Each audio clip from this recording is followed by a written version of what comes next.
Hello বন্ধু, দেখুন আমি একটি চা পাওয়া গাড়ি বানিয়েছি, রোবট বানিয়েছি। দেখুন আমি আপনাকে চালিয়ে দেখাবো। একটি মোটর দিয়েছি।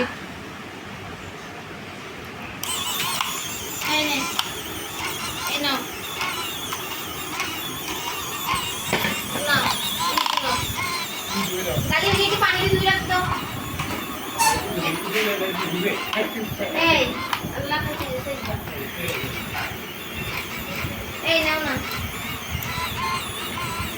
এগুলো ফ্রিজে থাকে, ফ্রিজে রিঙ্গাসন থাকবে, ফ্রিজে খায়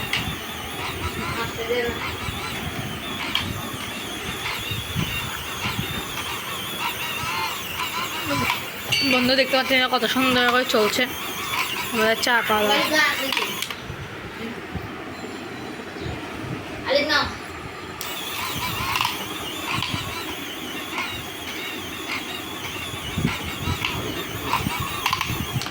বন্ধুরা দেখুন সুন্দরভাবে দিয়ে বানিয়েছি। আমার ভিডিও একটু পর্যন্ত।